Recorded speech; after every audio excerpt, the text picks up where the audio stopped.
You good? What's I up, don't. Jasmine? I'm never on it. So, oh, y'all can hear me. Let me go. I can hear you. Can you hear me? Yeah, I hear you. Yeah, Okay. You good? yeah, I'm good. What's up, Miss Jasmine Yeah, Sullivan? How you feeling? I'm good. I'm good. We got a lot to talk about, but first, I want to talk about this Super Bowl performance, man. Like, you killed it. Thank And I'm you. gonna say you killed it. I love the way that you paid homage to Whitney Houston during your rehearsals. But how was that feeling? Just, you at this point in your career and you just performed at the Super Bowl. It was amazing. It was unbelievable. Like I never even thought that I would make it to the Super Bowl and get to perform at the Super Bowl. So I was very shocked and surprised, but also honored.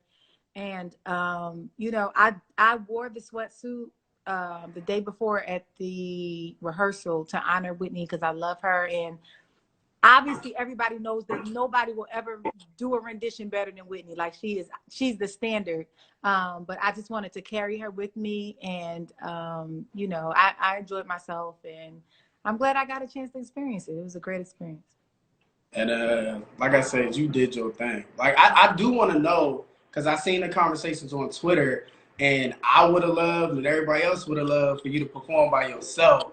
So what was that deciding factor for them to say, "Hey, Jasmine, you're gonna do a duet with Eric Church"?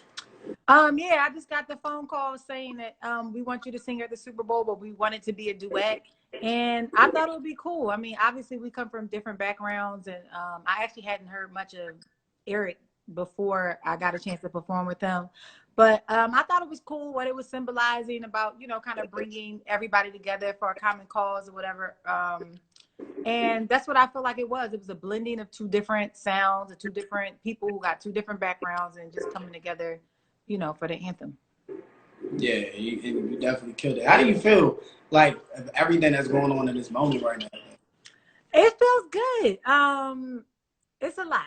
It's a lot, especially for me, because I'm like usually home and like out the spotlight and everything, and so much is happening all at once. I have so many wonderful opportunities, the Super Bowl being one, and just like people wanting to work with me that I've loved all my life, and like calling to do songs and stuff like that. So it's amazing.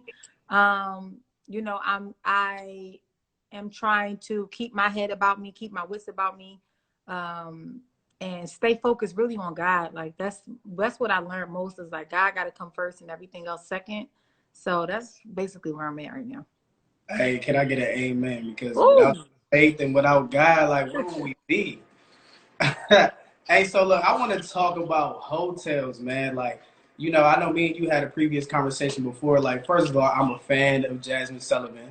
Thank you. Hotels is a great body of work. Like, I thought it was an album and it's an EP. For that to be an EP with that body of work and you got the interludes and everything, when can people expect the album? Because I didn't even think it was an EP at first until I heard you say this is an EP. Well, yeah, I decided for it to be an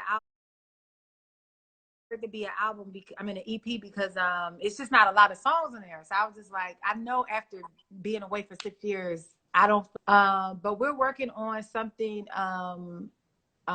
for hotels to kind of extend the project. I actually haven't started working on the album yet, but I have some like ideas, but I'm not even at that space. Like I'm still in the mindset of kind of like taking hotels as far as I can. I feel like there's so many different avenues I could go. I reached out to Issa, she reached out back, and we started talking about making this a visual project and stuff like that. So I feel like for this moment, I feel like it's important to kind of stay at this place because I feel like hotels is it's just a moment and it's a movement really, and it's for women and it's about women and our stories and Black women specifically, and I feel like we kind of need to stay here and like tell our side of the story and let people hear it and make them listen to it for real.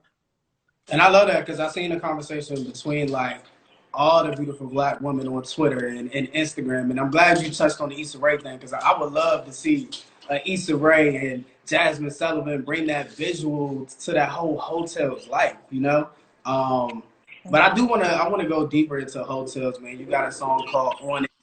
And when I first heard it, I'm like, yo, it's a nasty song, but in a soulful way. So I just want to know, what was the process of you and Ari Lennox recording that record? Well, let me just say, Ari was the brainchild for On It.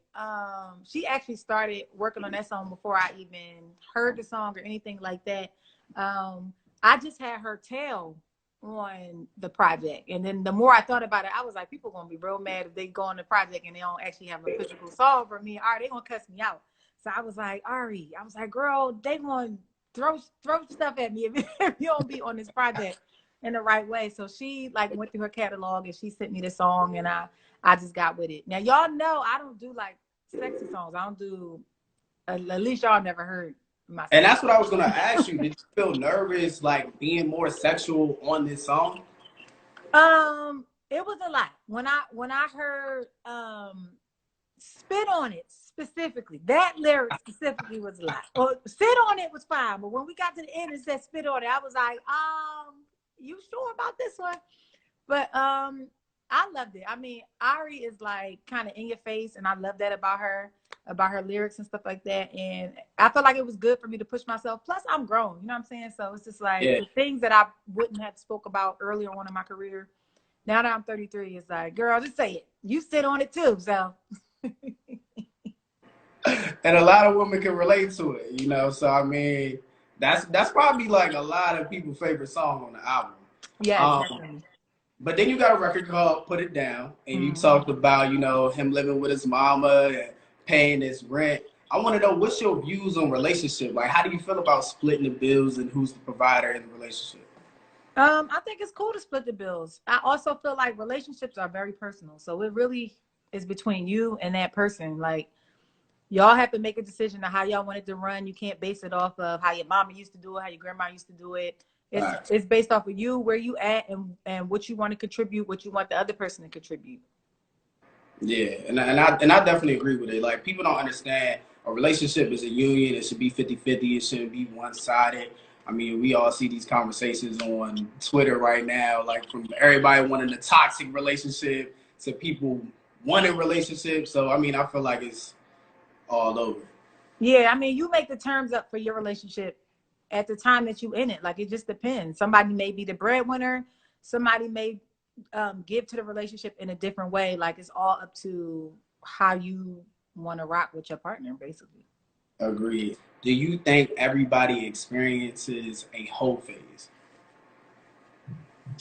I don't know. I think they should. I don't know if they do. But I think that you have to, in order to get to a final destination, you kind of got to go through some things. So I think that, I mean, you probably should wild out a little bit within reason, and obviously safely. And I don't know if I should give that type of advice right now during Corona. Maybe you should chill for your whole phase, baby. Come back with Corona, but yeah, I mean, I think it's all just about growth and experience in life, and you know, you experience some things, and then you know from that whether you want to do it or not, or like how you feel about it. Definitely, and the whole phase isn't gender specific, so I do want to let. No, it's not. Men have the whole phase. Yeah, I want to let everybody know that too. But I agree with you. I feel like everybody should experience the whole phase.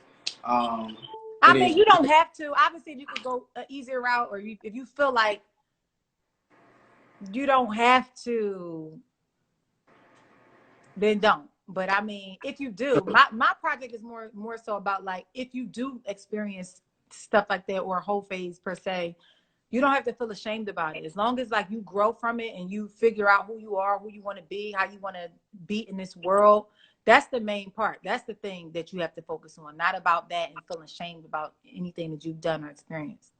Yeah, and I like it that you had like your girlfriends on there. You had the grown woman conversation. She's right about it, like Donna's tale.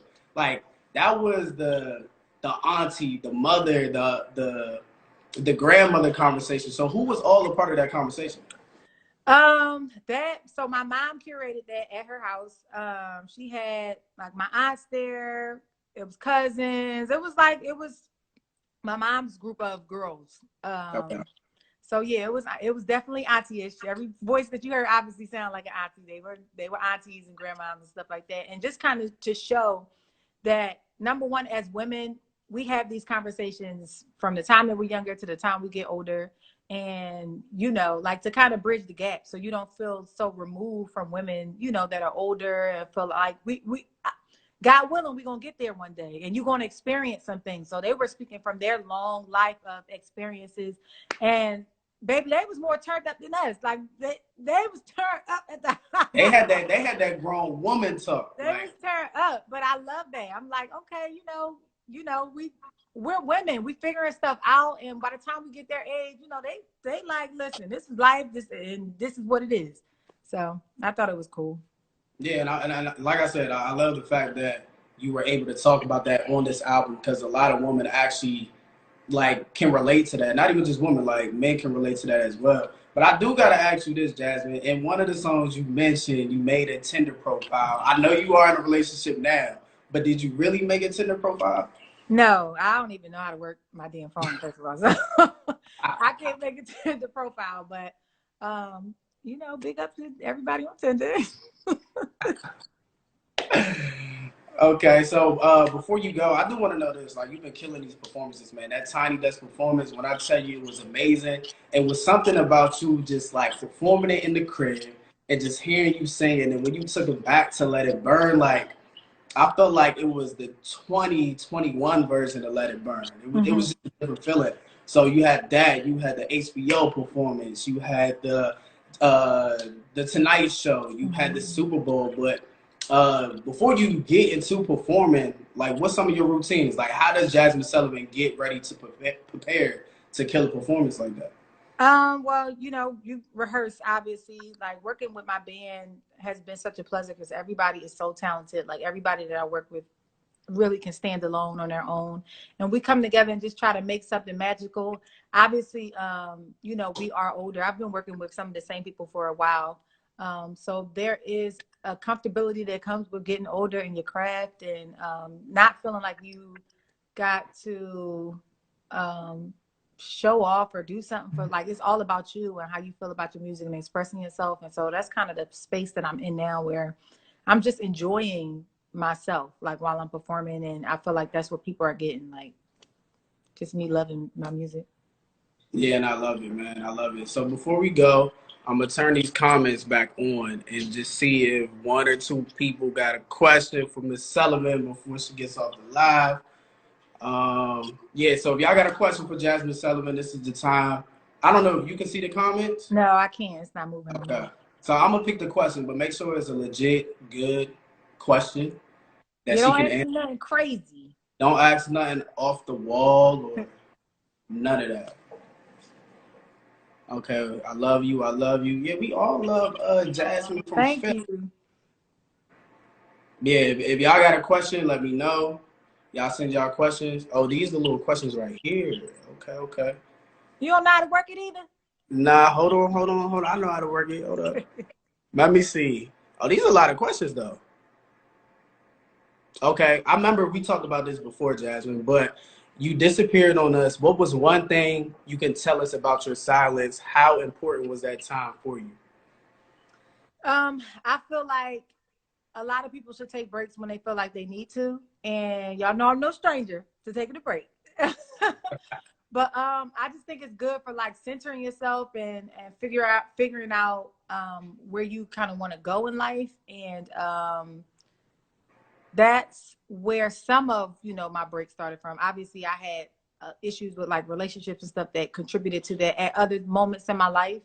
Mm-hmm. But like I'm a fan of taking a pause with anything. That's social media. Like if you feel like you need a break, get off of social media, like figure some things out for yourself, and then you can get back on and rejoin life. There's no shame with like taking a break. Definitely. And I feel like you did your thing. That was a 6-year hiatus from a fire ass album to another fire ass EP. Oh, So, thank you. you know. All right, I'm gonna do one more, I think. Let me see, let me see, let me see, let me see.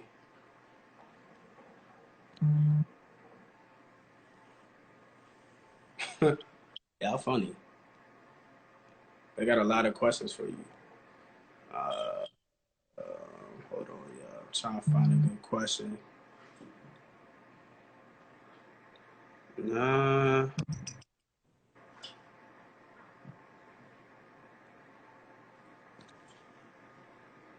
Okay. Well, let's ask this. I'm gonna do a throwback one. How did you feel when you wrote Lions and Tigers and Bears? What was your headspace back then? Oh wow, Lions, Tigers, and Bears. I had literally just had a conversation with a guy that I was with, and he basically was breaking up with me. He was just like, you know, just because you love somebody don't mean that you meant to be with them. And that was like really my first love and my first time kind of coming out of the fantasy world of like, you know, if you love somebody, you can be with them. That's not how life works. Like sometimes it just don't work. No matter how much you love somebody, it's so many factors. And now definitely that I'm older, I know that, but that was my first time being experienced to that logic. And so I wrote a song about it, and the fact that I kind of combined the Lions, Tigers, and Bears, and like the fantasy of that was basically how I grew up thinking about love. Like, oh, you know, it can work if you just love. All you got to do is love somebody, but that's not the case. So I combined the fact that I was saying the opposite with the fact with the music sounding like almost like Disney-like. Okay, I love that. And this is my last one before we go. I'm gonna ask you a question off that. Like most people know, and most people don't know, you're in a relationship now. You've been in a relationship for a good amount of time. So, how has your relationship influenced this project, Hotels? It hasn't really influenced the project. Like a lot of Hotels was about a lot of moments that I had before I got into my relationship. But I will say being in a healthy, steady relationship just makes everything easier. Like you ain't fighting and all that stuff that kind of distracts you from what you're trying to do and what you're trying to accomplish. It just makes life easier when you got somebody that you know got your back and is looking out for your best interest and truly loves you for you. So it's helped me personally in that way. And I love to see it. Well, Jasmine Sullivan, I appreciate you for stepping into the shade room. If y'all don't have Thank you. Hotels, make sure you get Hotels. And if you ain't seen one of Jasmine Sullivan's live ass performances, y'all better get on that YouTube real quick. Search it, do something, blast it, soundbar, all of that. But I appreciate you, Jasmine, for stepping into Thank the shade. you. Y'all was nice to me today. Thank you. Hey, yeah, I was about to say that wasn't too bad, even though we No. turned the comments off, but I turned the comments back on, and it's like, yo, Queen, I love you, Hotels. It's Thank all y'all. love in the comments. I appreciate y'all so much. All right, thank you, Jasmine. All right, bye.